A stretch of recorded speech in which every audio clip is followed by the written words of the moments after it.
Hello guys, this is an older video I did back in 2019, and the reason I didn't originally post it was I was using my old audio recorder, the Zoom H4n Pro, and I had it on the floor, and it ended up picking up a lot of HVAC noise, and it made the audio practically unusable, so it was a big screw up. But however, I found that the content of this video is so worthwhile that I should post it on my channel anyway and use the camera's audio instead. So if you're wondering why the audio quality is not going to sound as good in this video, it's because I'm using the camera's built-in microphone. So anyway guys, enjoy the video. Hello. So my little brother is in need of a desktop computer, and I would have done a custom built, but that is he really doesn't need a custom built. So I decided that we will pick up a Dell OptiPlex 9020MT and upgrade it, kind of like I did the family computer. Although he's more inclined to game on it, so we will be throwing in a graphics card into this build. So I picked up a Dell OptiPlex 9020, and let's go ahead and power it on and see what we get out of the box. And then I'll show you all the components that I picked up for it.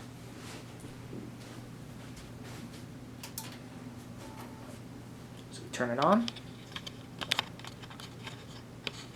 boots up, and then on the screen we get alert, hard drive not found. We're going to do F2 and enter the BIOS, and we're going to go system information. So out of the box we get this unit actually didn't come with any RAM, so I threw some RAM in there. The fans are kicking up because I changed it to go 100% on the fans, but let's see what CPU we have on this unit. So this unit comes with an i7-4790K. We're going to be upgrading that. So let's check to make sure there's no disk in the optical drive that comes with it. We'll also be replacing this optical drive, and there's no disk. So let's go ahead and crack the hood on this unit and see what we get out of the box.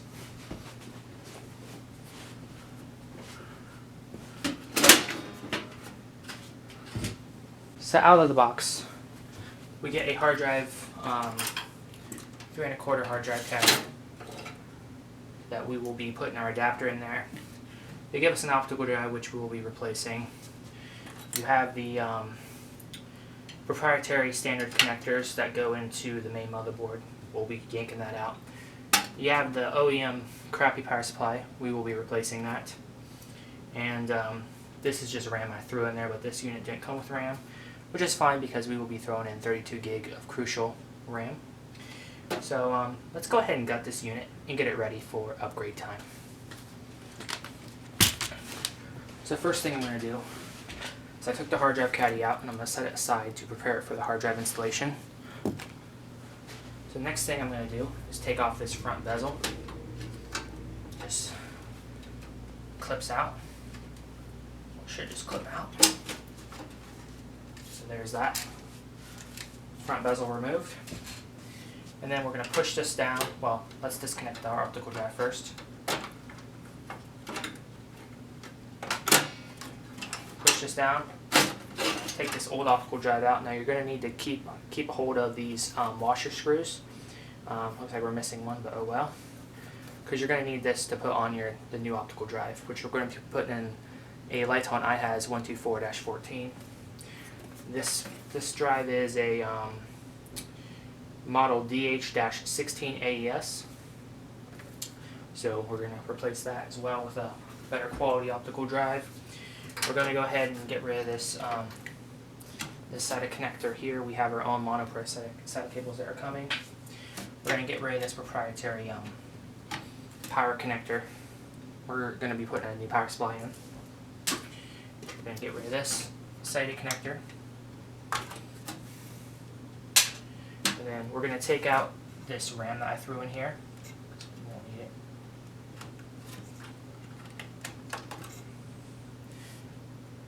So I will not need this RAM. And there we go. We're also going to take this power supply out.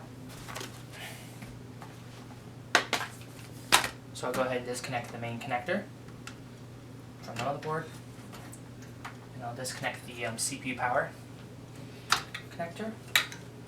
So, and then it's routed under this, so I'll unroute it. This power supply is ready to be removed. We just got 4 screws in the back. We'll hold on to these screws because you'll need them for put the new power supply in.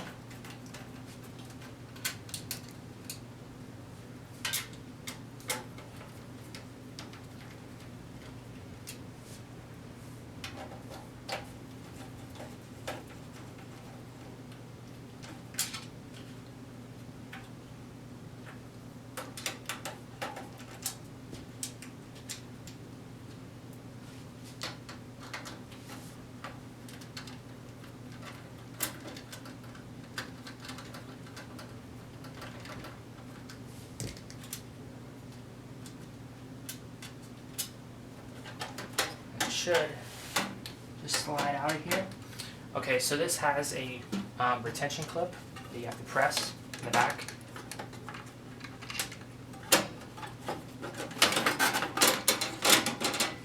So we got the old power supply removed. So now this unit is practically gutted to receive the upgrades that it needs. Go ahead and zoom out a little bit just so you have a little bit more clearance. I'm sorry if you guys, some of this stuff was out of focus. So first thing I'm going to do is I'm going to let's put the new optical drive in. So for the optical drive, I went with a Lighton i7-4790K. -14F.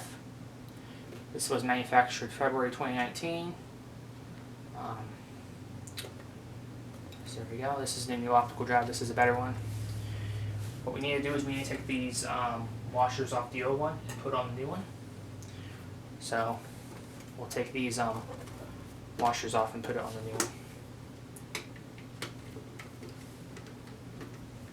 And this is on the second pair of screws. Or second screw holes. Go ahead and do that.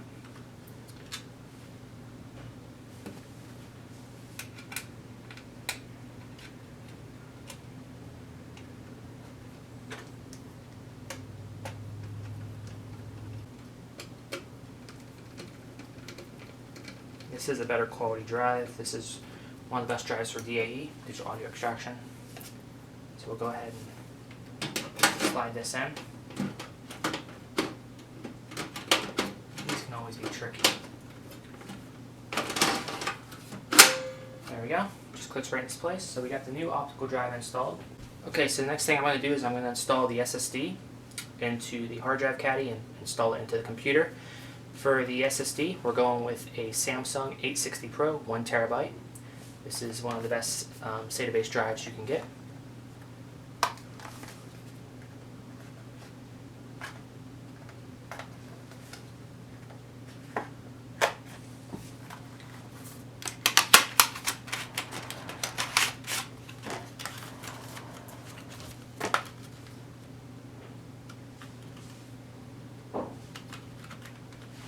So obviously, you're going to need an adapter to make it fit into the hard drive caddy. So we have the Corsair 2 1/4, the 3 1/2 inch adapter.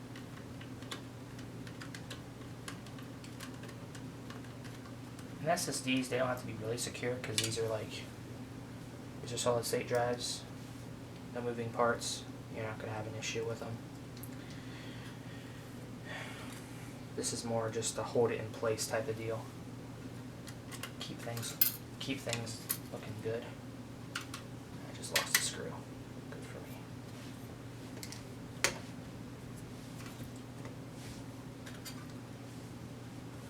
And of course, this isn't a magnetized screwdriver, which makes life so much harder. I need to get a magnetizer.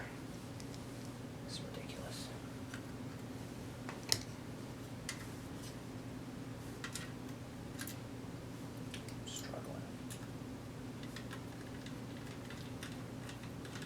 we go.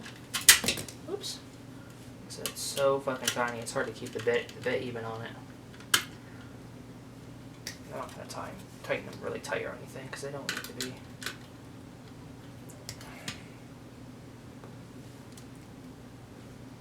Stupid ass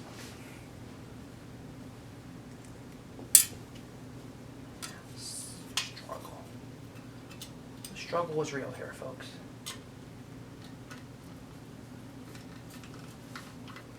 Here we go. Just screw this SSD onto this Corsair bracket. It's not ideal, but it works. It's just to hold it in place.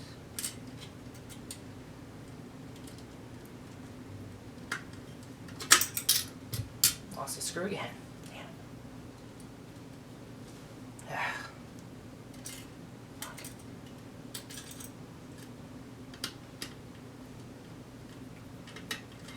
Go.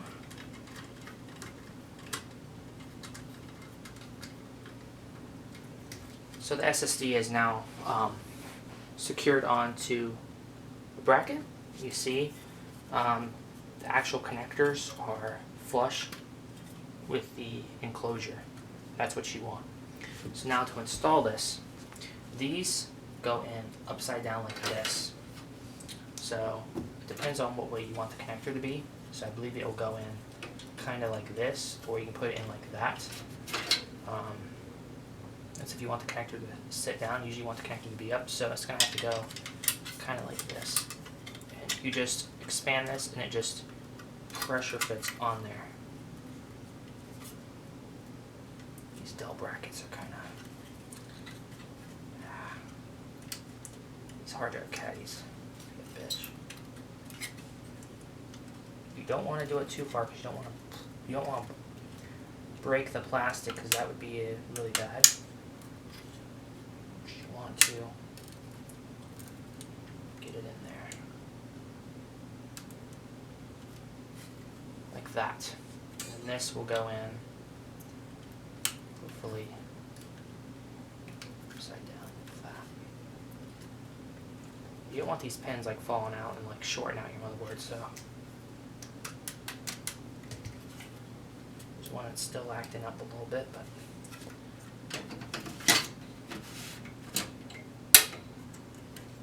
put it in there until it clicks. Hard drive is now installed. Okay, so the next step is we're going to replace the CPU that's in this unit, which I will overlay what type of CPU is currently in it, and we're going to be replacing it with the new upgraded CPU, which is an i7-4790K. And we can continue using the Dell stock heatsink cooler because it's thicker than the stock Intel heatsink coolers, and this new CPU only has like 4 watts of TDP higher, so we shouldn't have much of an issue cooling this CPU. That's not a reason why I'm going to run the fans 24/7, or I mean run the fans 100% 24/7. Is just to ensure adequate cooling because these cases don't really have the best cooling. But this CPU has been on the forums listed as a supported CPU in this computer, and this is the best CPU you can get for this computer. So let's go ahead and take this old heatsink off, and we're going to go ahead and upgrade the CPU, and of course put on new thermal compound, which will be Arctic MX4.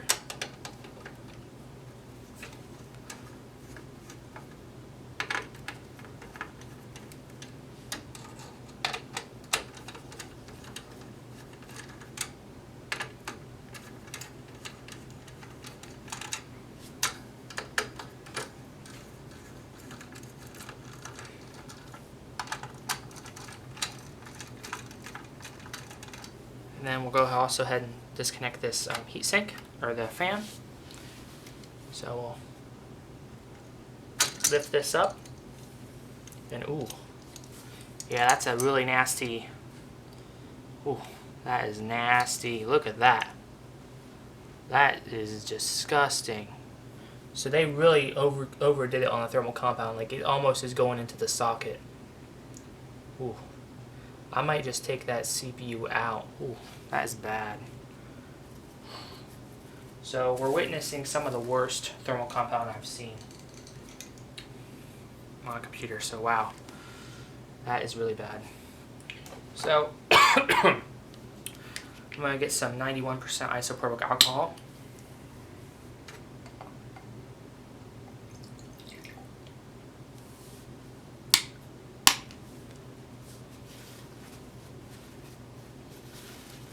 Be careful when using this stuff, it is flammable. Put it on a Q-tip. We're going to try to clean some of this up.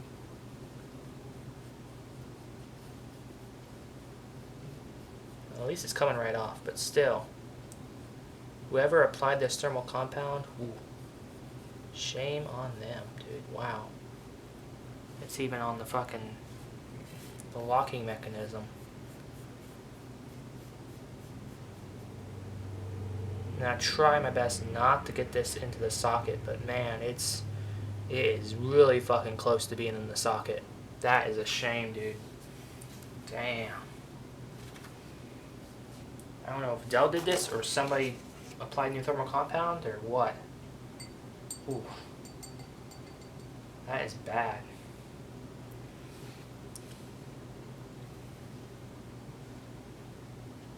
Ooh. Yeah, this is nasty, man. I don't think I've witnessed it this bad before.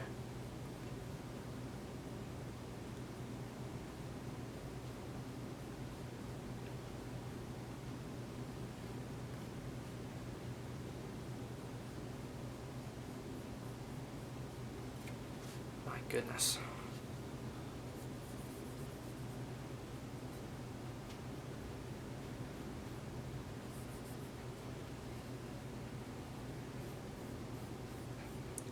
I might take this CPU completely out and clean it.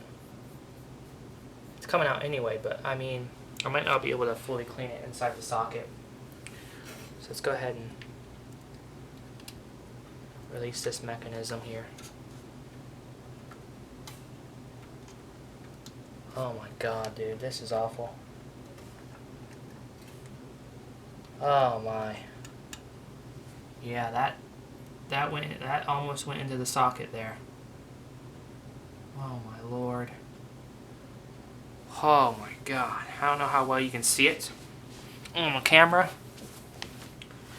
But yeah, I'm zoomed all the way in.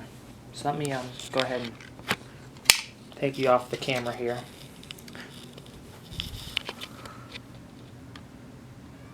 Look at that. I mean, that is just nasty, man. I don't know why they did that. Whew.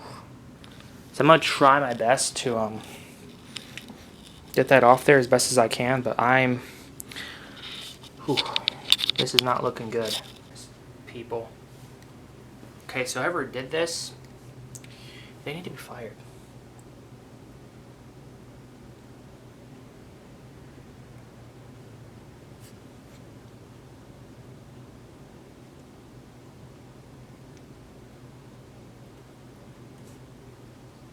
So I got the CPU out, I'm going to lay it down, anti-static bag. And let's look at the damage. Oh yeah. Oh yeah. Wow. Wow. Damn, dude. Damn. So I'm going to stop this and take a picture of this, just so if this unit is damaged, I can get it returned and replaced, because this is bad. Okay guys, so we are back, and wow, I've never had to do that before.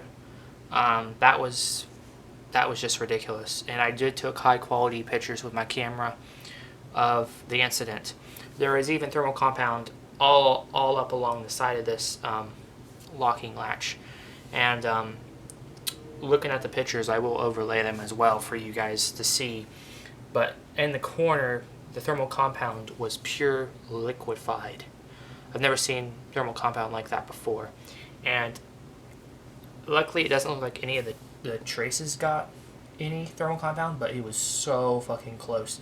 And of course, to clean that up, you can't use a Q-tip because, you know, Q-tip has like the little fibers sticking out of it, and it would easily get one of those would easily touch one of those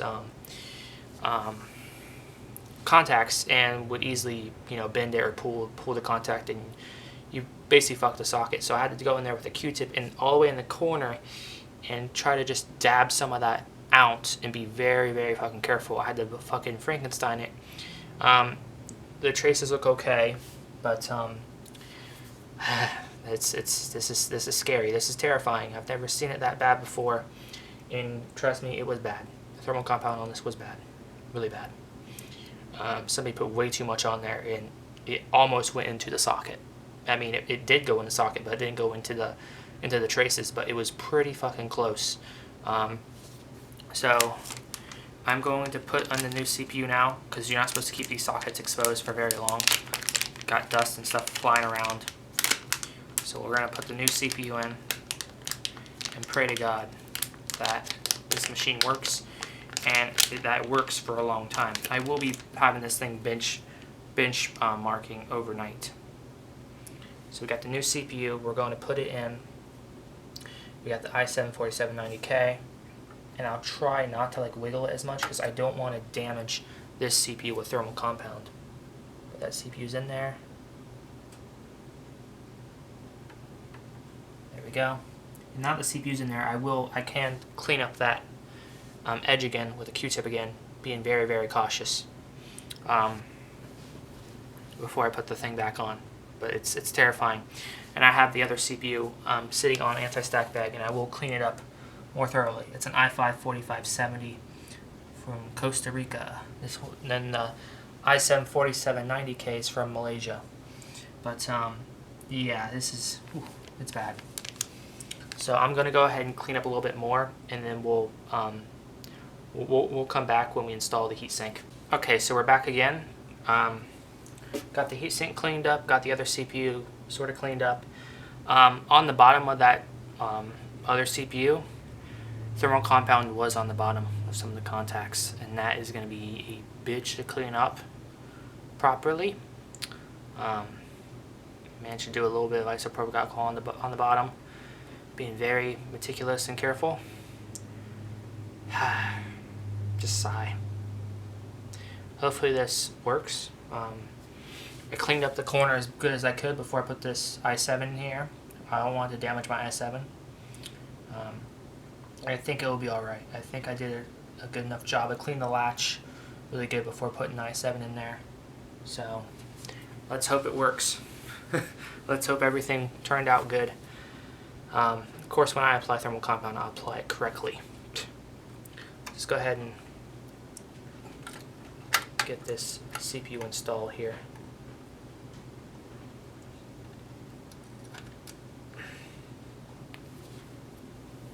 Got some Arctic Silver MX4 that we'll apply in a pea-sized fashion.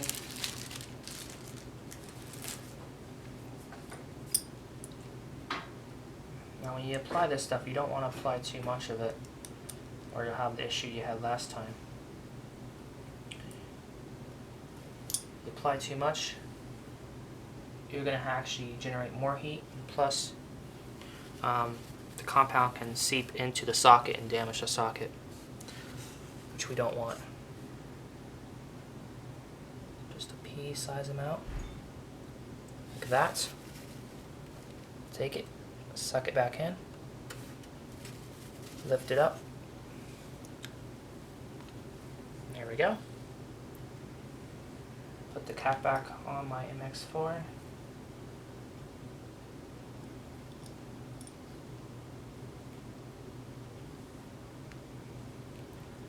There we go. So that looks like a decent amount. About a pea-sized amount. We'll go ahead and install the heatsink back on. I did clean the heatsink up.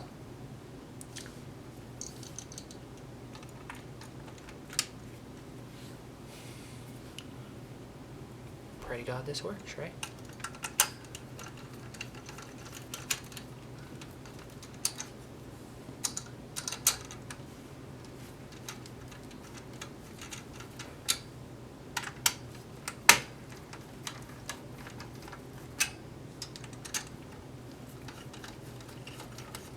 You do a little bit on each side. You have to rotate, otherwise you'll apply too much pressure and damage the motherboard, the socket, and or the CPU. And also damage the heatsink.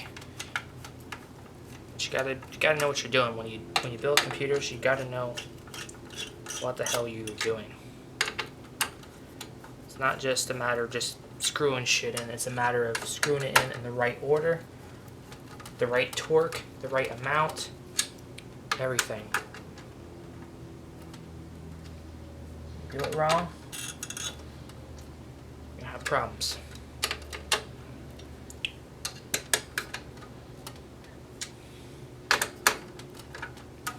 You don't want to strip the screws either. So, heatsink is now reapplied evenly, even pressure. Reconnect the CPU fan. There we go. New CPU has been installed. We have the old CPU in the bag, and that CPU suffered some thermal compound on the contact pads. Hopefully it's not damaged. I did try to clean up the best I could. Sigh. That's all I can say. It's just people don't know what the fuck they're doing and they damage their units. So that heatsink's on there pretty good. Give it a few more seconds to apply more. And then the next step will be installing the power supply, and then we'll do the initial power on test to make sure the thing posts and the CPU works and nothing's damaged, and then we'll continue the build. So for the heatsink, we went with a Seasonic Prime 550 watt, which will be more than enough power to power our graphics card and CPU combo. Now when putting power supplies in this unit, you have to be careful of the length. I made the mistake on the last Dell OptiPlex 920 build of getting a power supply that was too long. You'll have it interfere with the locking latch mechanism of the door, of the side panel. I believe the max length you can go on these units is 140 millimeters, and this power supply fit that bill. So please be cautious. I will overlay the information, the specifics, when you install the CPU, when you install a power supply in the Dell OptiPlex 920 or any other of these OptiPlexes that share this chassis. Be careful of the length of the power supply. So we'll go ahead and unbox this. Of course, this is a Tier 1 power supply, 12-year warranty. I can never get these out without ripping the box. I like to have one where I don't rip the box, but there we go. Didn't rip the box that time. Of course, we get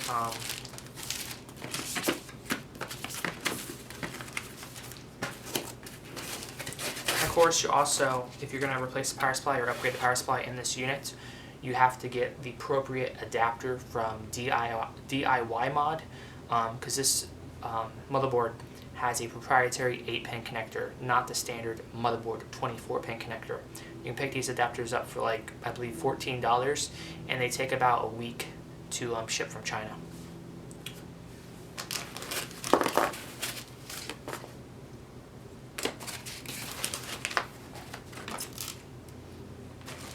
Comes in this nice pouch. All power supplies really do nowadays. Go ahead and fit this. With some power supplies, you may have to take this motherboard completely out to fit the power supply in there initially to like install it. Hopefully that's not the case with this one. This one is fully modular too, which will help clean up space inside this computer. Well, get rid of extra cables that we don't need to further improve airflow, because airflow is pretty limited in this unit. Ooh, this is a really nice power supply. This is really premium. Really premium. Expect nothing less from Seasonic.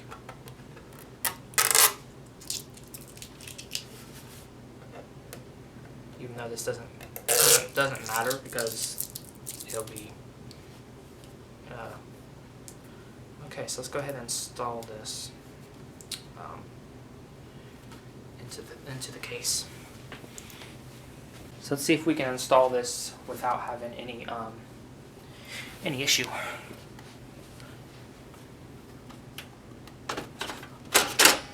Oh yeah, that fits perfectly too.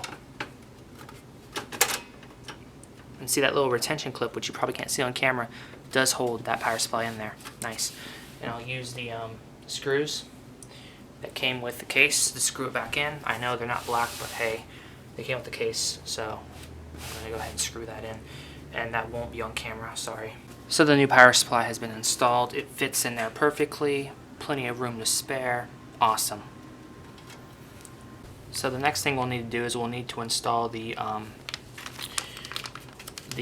mod DIY adapter, the 24 pin to 8 pin adapter. And we're going to need to get the main motherboard and CPU connector.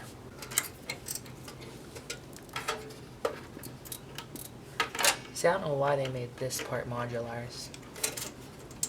This cable doesn't need to be modularized. I guess they did that if you want to do all cable mod. That's why they did that.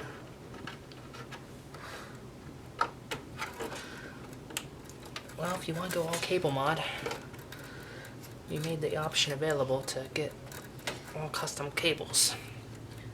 That's what that's going to be about. We can shove the excess into this unused optical drive bay. We'll hook up the adapter here. Goes right in there. And then this adapter plugs into here. We also have all this space to shove the cables, but it won't look the prettiest, trust me. But yeah. Actually, I get more shoved in here.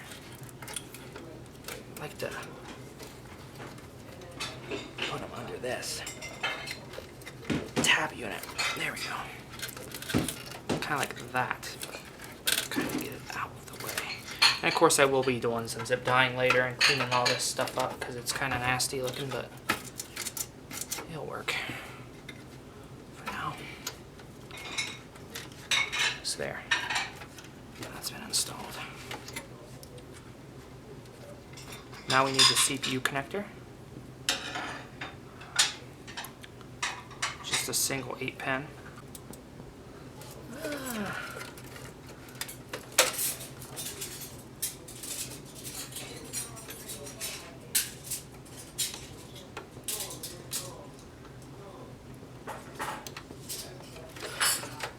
Might be beneficial to connect all the wires before you put this. Yeah, move that all the way. There we go. So up next we got CPU and PCIe.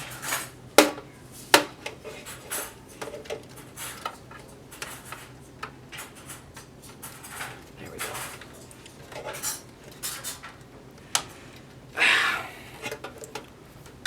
Of course, it's a mile long when it doesn't need to be a mile long. Use one of these connectors.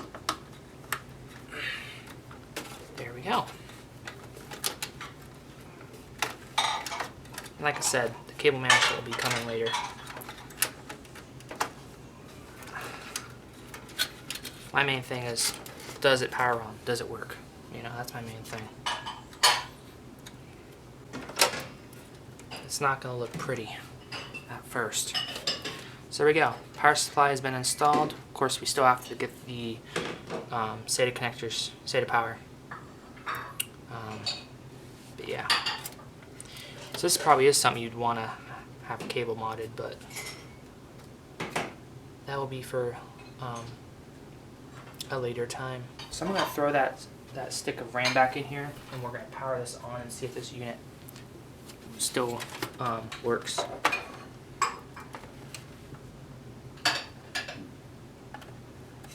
See if it sees the new CPU, and see if it this power supply is functioning with it too. Okay, so for the moment of truth, does this thing boot with the new CPU power supply? There's something botched.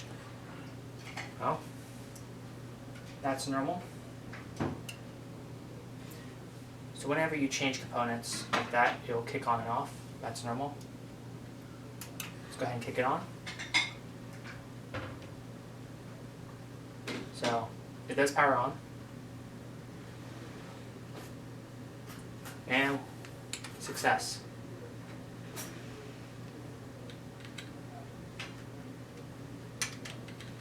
We are in the computer. The computer is working off the new CPU. Right there, Intel Core i7-4790K. The fans are still going to kick up 100% because that's how I have it configured right now. The unit is working with the new CPU and new power supply. So we can continue this build.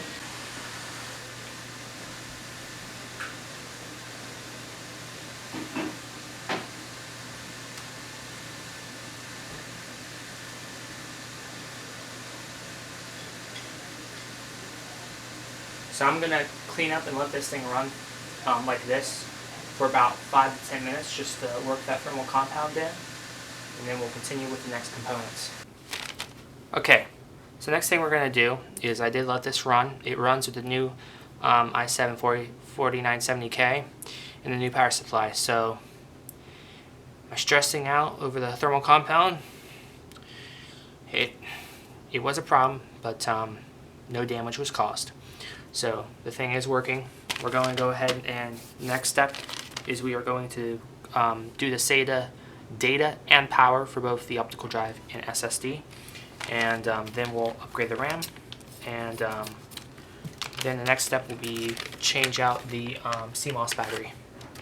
So I have some monoprice data cables here that I will be using from monoprice. So we'll go ahead and try to get this as clean as possible. Click it onto the back there, and then run it through here, and then we'll do SATA 2.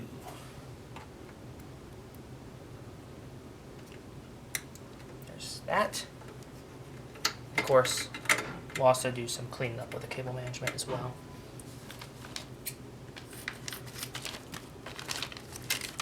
And my battery is also running low, so I better hurry this up as well. We'll do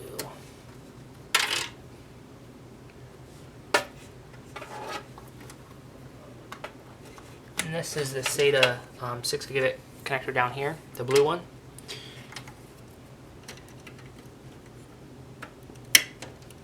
There's that. And now we gotta do the power. So let's go ahead and do the power. I'd like to be able to do the power off just one go, but I don't know if it will do that. No. It won't do that. That's fine though.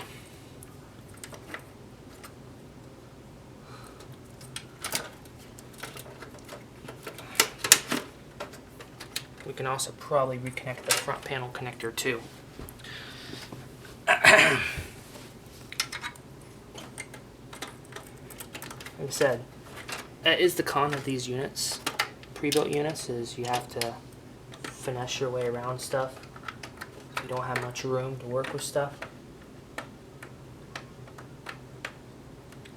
Which that would be when I pre-built or custom built would be a better option.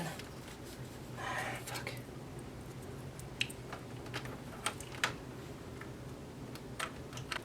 This is a fucking mess, dude. Like, really, this is a mess.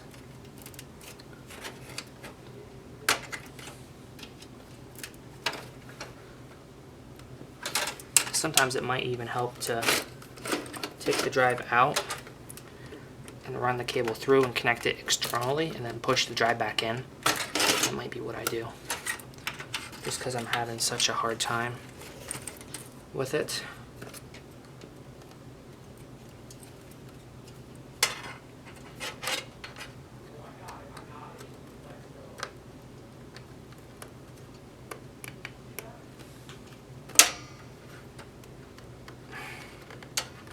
really not liking that connection. It's not a very nice connection. Oh, fuck.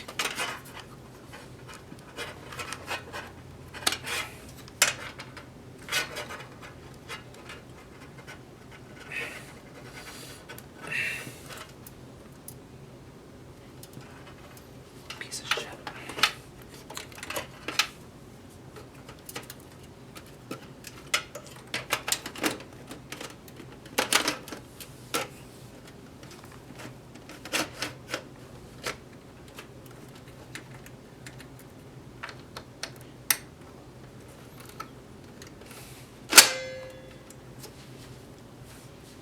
Of course, this SATA cable does not reach the other one, so I won't be able to use it.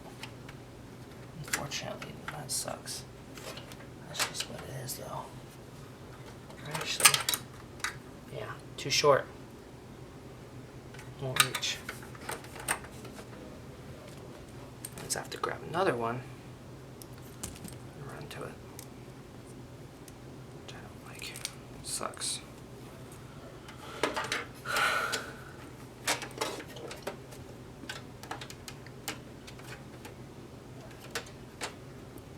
Come on, get in there.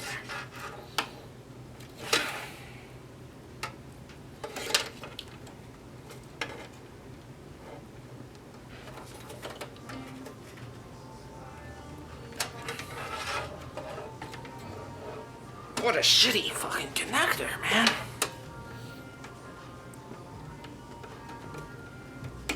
There we go. Got all this fucking extra.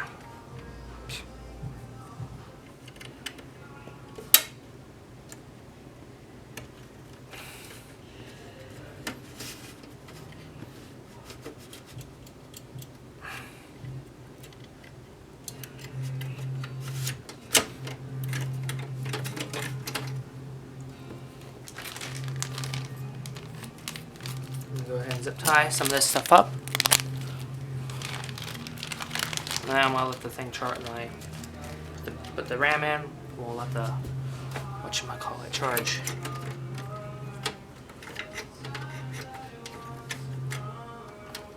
Oof.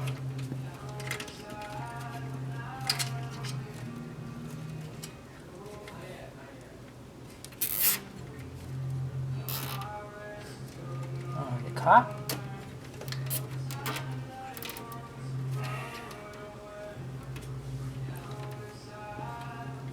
Get my little snips out again.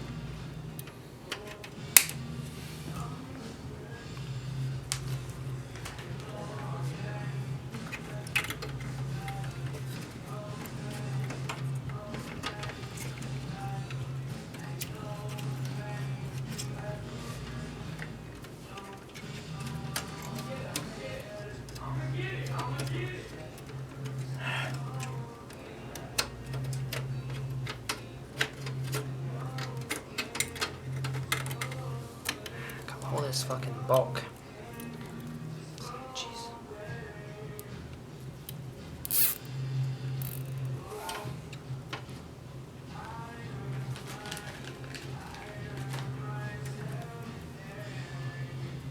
This fucking bulk. Not the nicest looking, but still.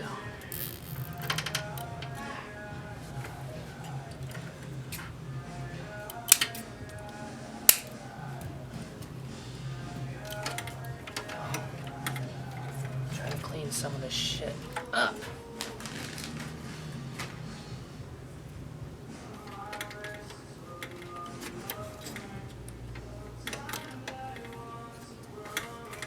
Got this.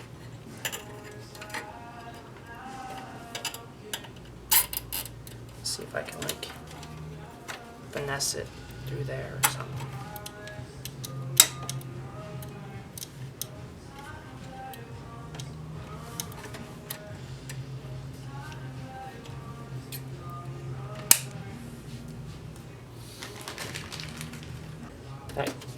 I'm trying to get as maximum airflow as possible, but that's not really a thing on these units.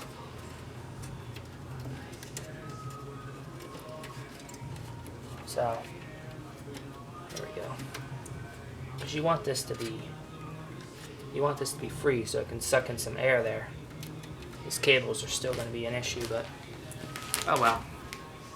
Let's go ahead and upgrade the RAM now. That's the next step.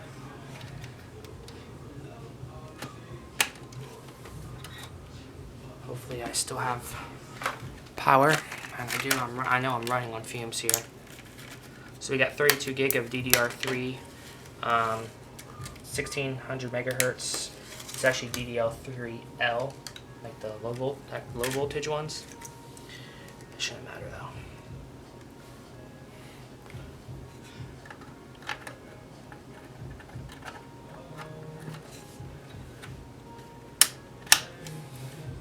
So we're maxing this board out.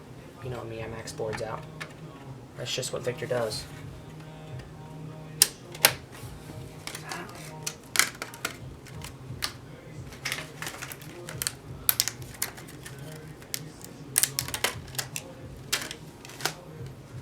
Maxing these boards out here.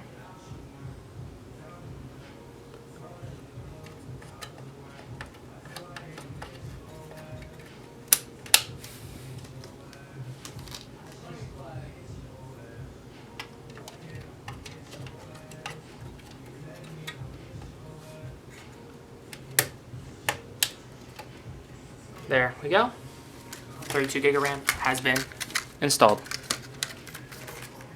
Next thing we gotta do is we gotta pop this BIOS battery out, change it. It's always good to change used units batteries, BIOS batteries on used units. These only last probably about 3 years sitting without power, and who knows what their system has been. It's always good, just good practice to get into. Of course, they make these things you can fucking tear open. So I got a new battery here. Probably need a flathead. Okay, so we're back. I was able to get the CMOS battery replaced. It just took a little bit more brute force, and powered the unit on. The unit still worked. It sees all 32 gig of RAM, and it sees both the SSD and the optical drive in the BIOS. Everything is working so far, so that's good. It means we didn't fuck anything up. I will do more additional cable management, but the next step is installing the expansion cards. So the first one I'm going to work on is the 10 gig fiber optic card, because we have 10 gig LAN. So this is a Mellanox Connect X2, and what I always do with all these cards that I get these from eSiso on eBay, but you can also get them from eSiso on Amazon as well. These are like $20 or $30 a pop. With all these cards, I like to replace the thermal compound on these cards as well. So the reason I go with eSiso is, one, they have a million of these things at the same price because it's consistent, and they all come in this nice plastic enclosure, and they also include the low profile bracket. But so here's the card.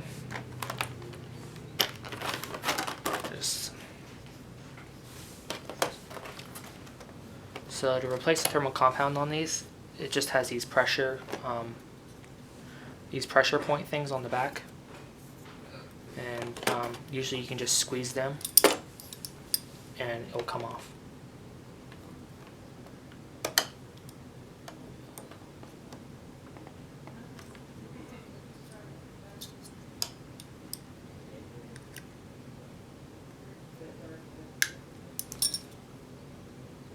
Usually.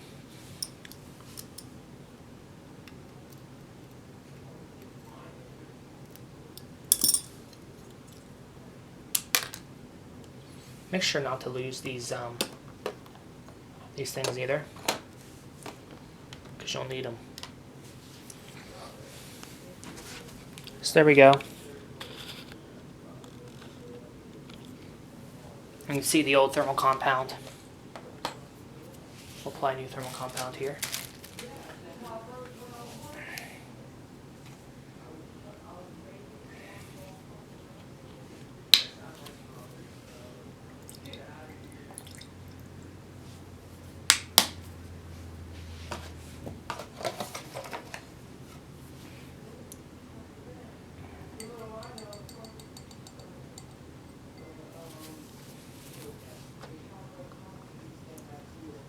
This is like the easiest replacement of thermal compound I've ever done in my life.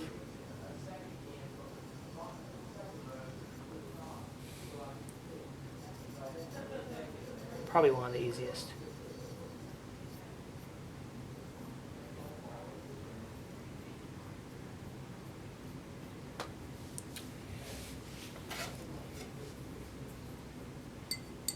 Gotta take it off the heatsink too.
There's that.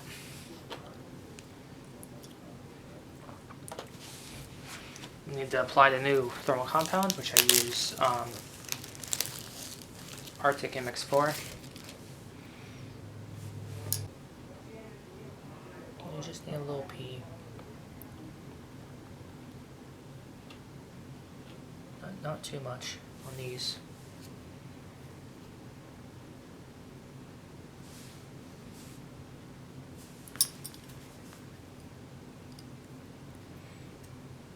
But yeah, definitely replace thermal compound in this, especially because it is going in a heat constrained area. Or I should say airflow constraint area, because these units, you know, they don't get the best airflow. So anything to improve thermals, definitely.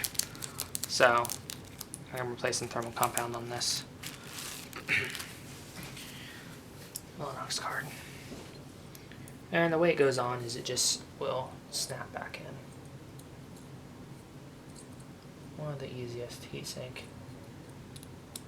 installations I've ever dealt with.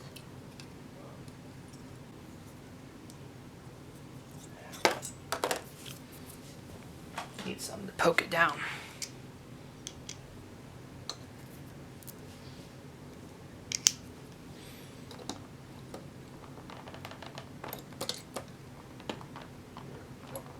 Just want to poke it down until it clips. There we go.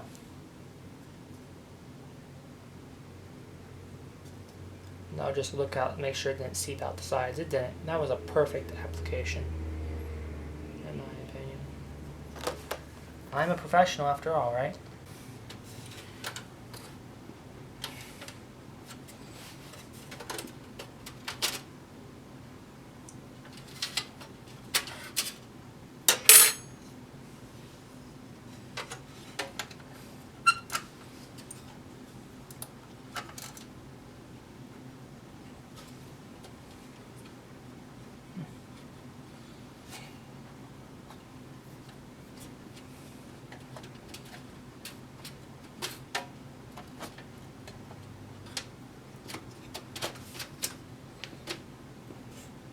So there's that. That's one card installed. I'll take these two out too, because this is going to be the graphics card. It's going to be a 2-slot wide card. I'll be installing in there. Let's go ahead and get the graphics card. So for the graphics card, we have a MSI. GeForce GTX 1660 Ti overclocked. Looks like I won't even need to use a knife on this one.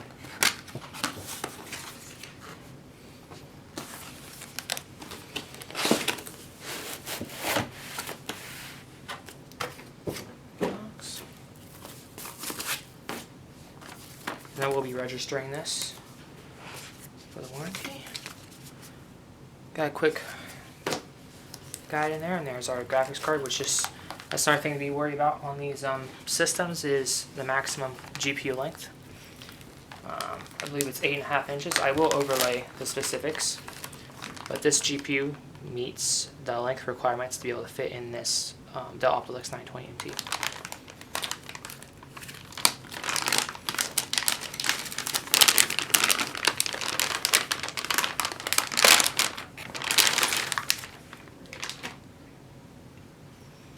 There it is.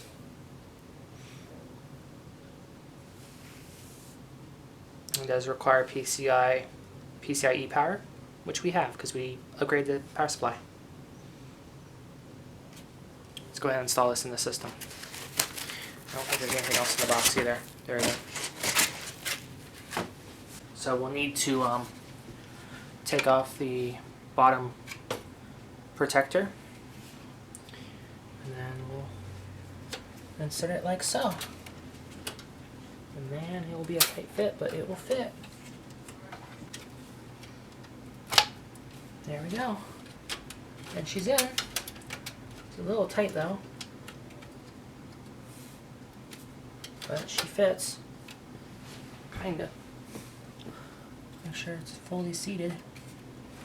Okay, so this has a the way these work is this slides and it locks in place, but the graphics card is blocking it, and nobody mentions this is an issue on these issues, but it is, which sucks. So what needs to be done is this kind of needs to be broken off, or maybe retrofitted. Yep.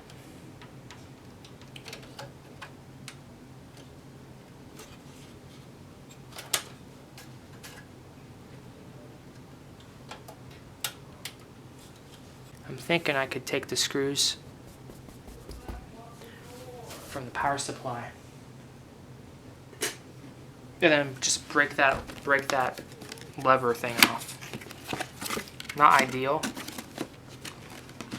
What has to be done. So, oh well, right? Hopefully these screws are the right type of thread, so we can still like secure our expansion cards in place without breaking anything. That would be ideal. So this will leave like a little bit of a hole in the back. Not ideal, but I mean, I could get this to close, kinda, sorta, not really. I'd have to break it, which I'm not really wanting to do, but let's see if these are the right thread screws. So these screws are kinda the right thread. Not really. Oh yeah, that works.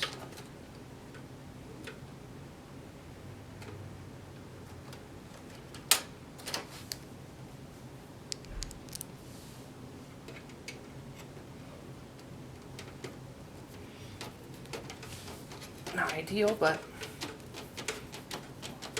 you want this graphics card to be secured. There's no way. Hell. Oh yeah, that bends it. It's bent. It's bending our graphics card bracket. We can't have that.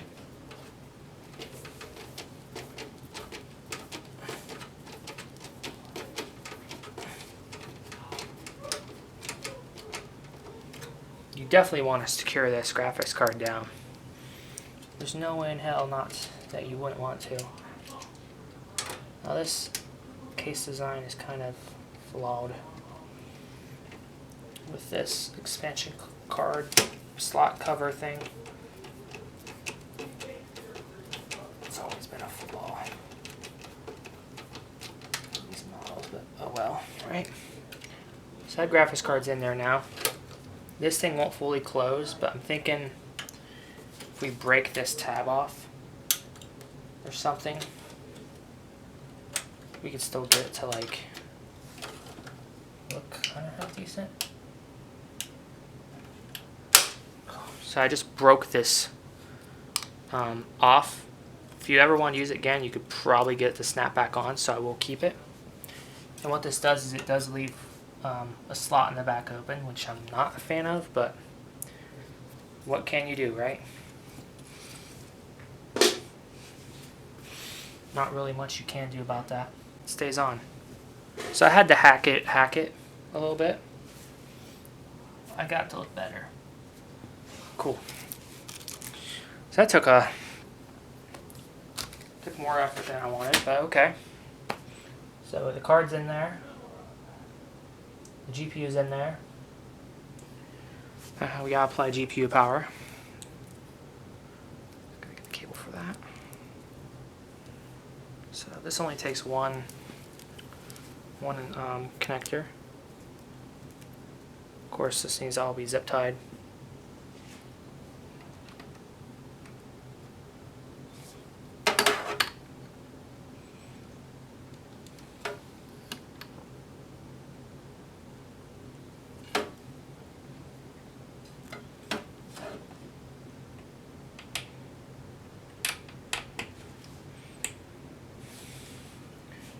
Gotta get out the zip ties again.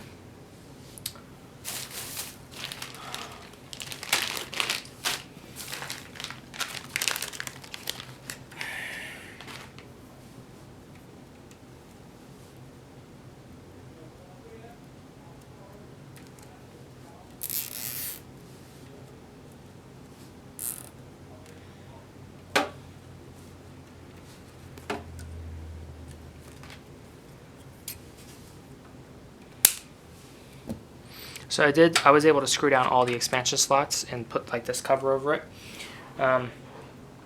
Be more adequate if it stayed a little bit better, but okay. And then we'll plug this into the, apologize for the camera angle.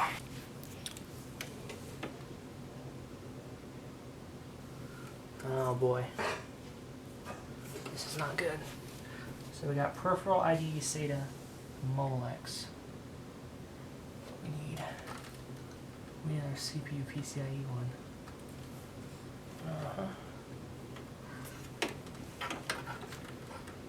Kind of hard to get to. I'm gonna get a flashlight. Yeah. Time for some more cable management, sorta. Sorta, not really.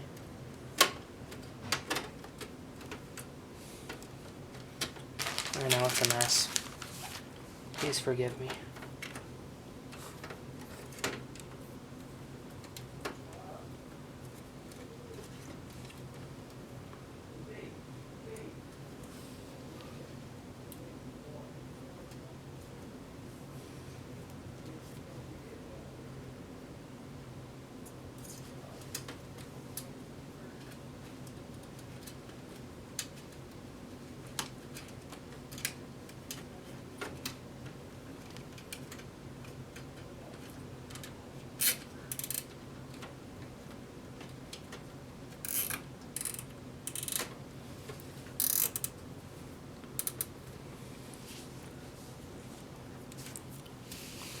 You don't want to apply too much pressure, so you want it to be able to breathe a little bit. Oh man, that bulge. Not a fan of bulge. Hopefully we get the side panel on, that might be an issue. Yeah. Damn, that might not work.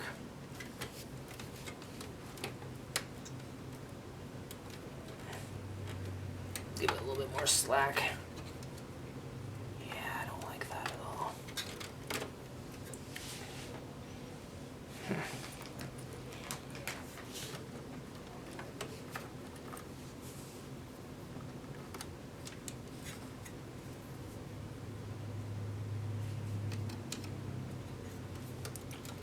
There's so much cable management you can do on these units. So cable mods are probably a must on these units.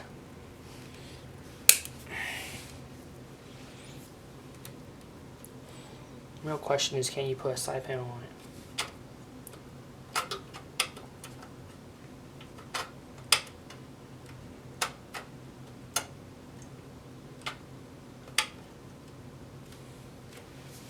That's the real question. See this bulge? I don't like that bulge. In this case, it doesn't give it a whole lot of air to breathe. So I'll see if I can put the side panel on it. Oh yeah, that definitely, you can feel it.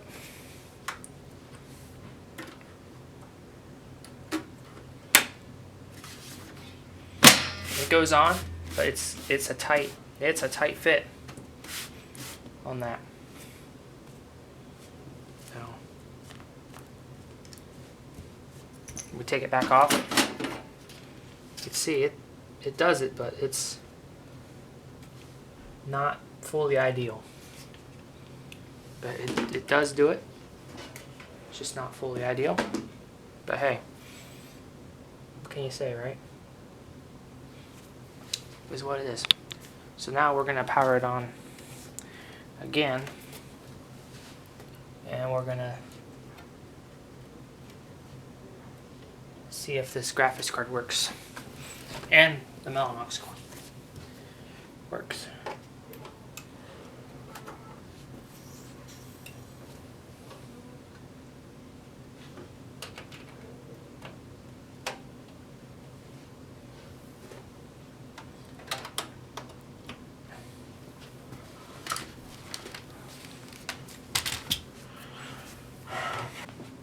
So we got the GPU in and the Mellanox fiber card. Cable management isn't really going to be the best in this unit. I can close the cover, that's all that matters.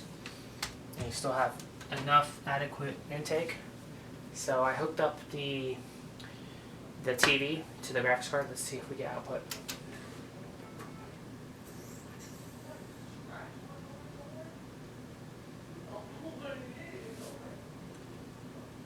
We do, and I see the Mellanox card.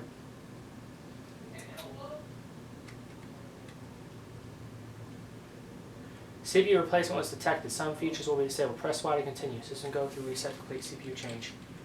So Y.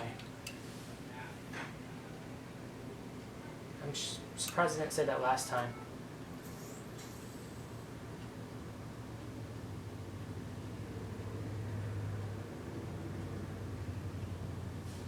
Then we do have action on the screen. Graphics card's working.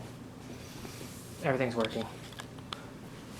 So it says no boot device found. Press any key to reboot the machine. And I'm going to do F2. It also does detect the Mellanox. Right, enter setup.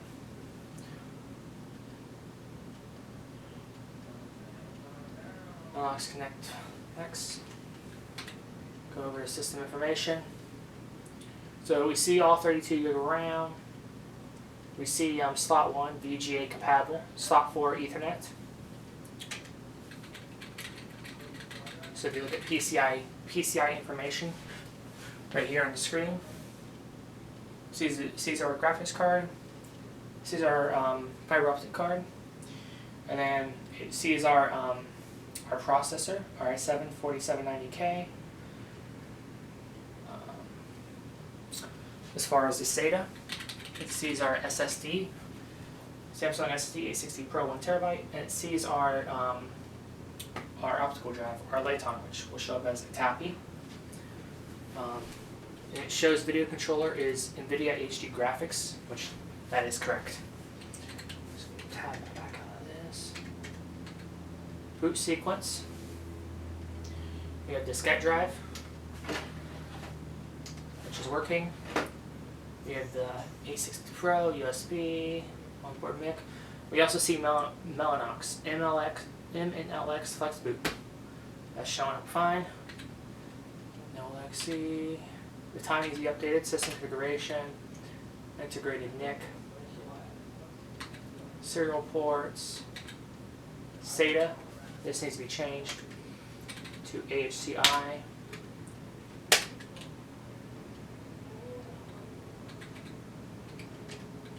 Apply that. Drives, it sees all 4 of those. Smart.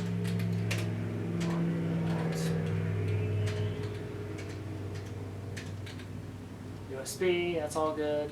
And audio, disable that. This is what we use in DAC.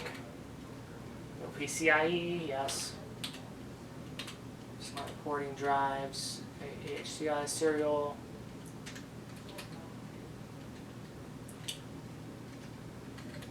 Apply. Date and time, that'll be done later. We'll update the BIOS later, we'll update the boot settings later. Primary display, NVIDIA. Multi-display, yes. Security, admin password, don't care. Hard drive password, no. No.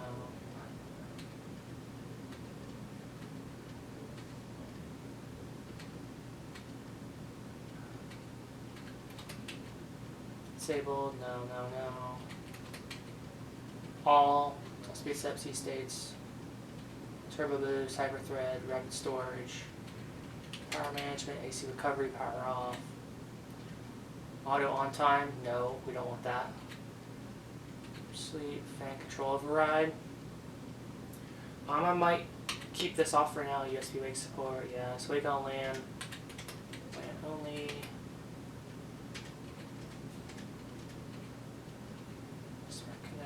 Post, relation support, service tag, asset tag.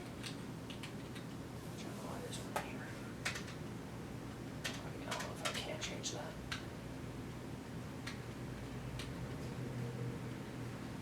Cloud desktop. Okay.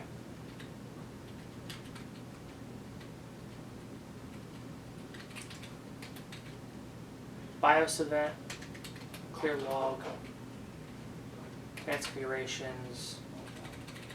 Cool, so I think the BIOS is done.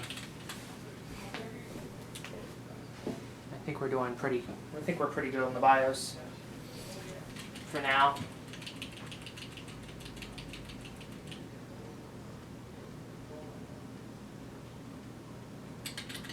This is all SATA's AHCI, which is what you want.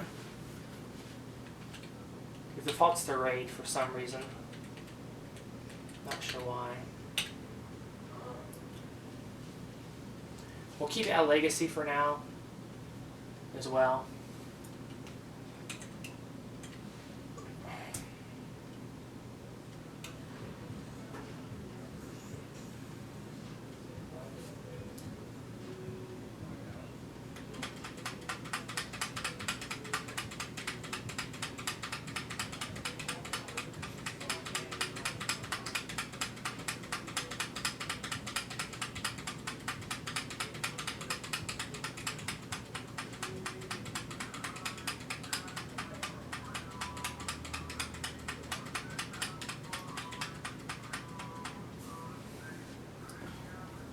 Dell.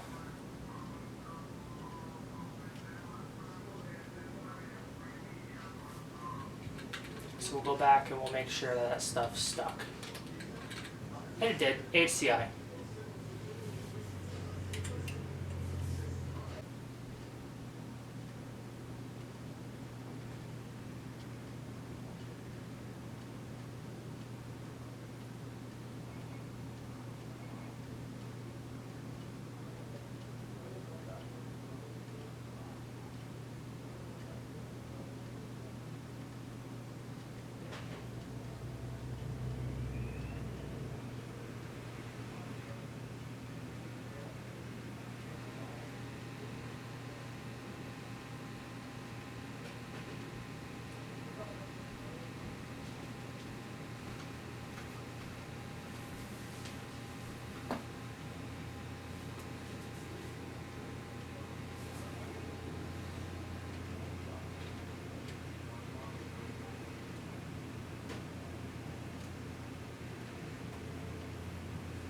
You're going to put the side panel back on as well.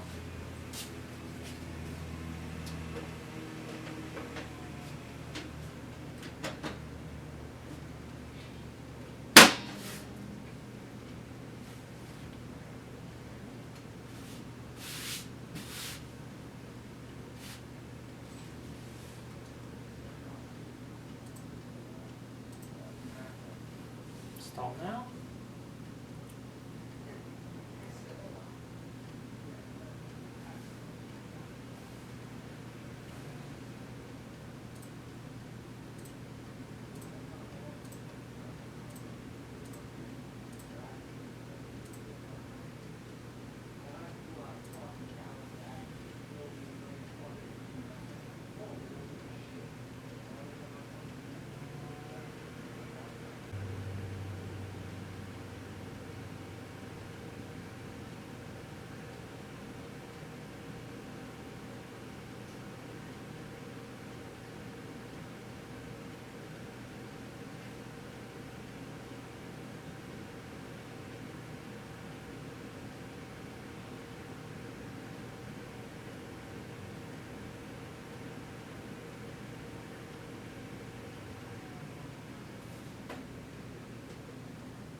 Username.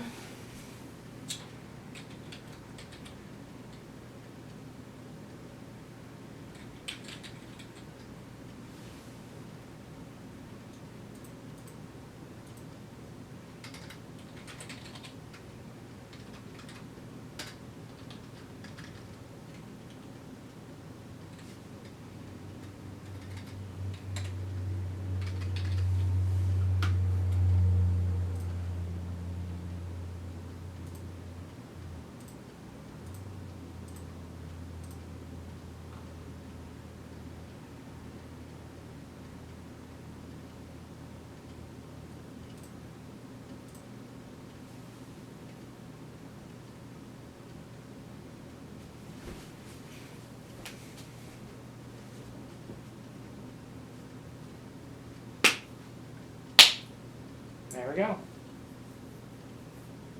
Windows 7 is installed. The next step will be getting all the drivers and doing Windows updates and getting this computer ready.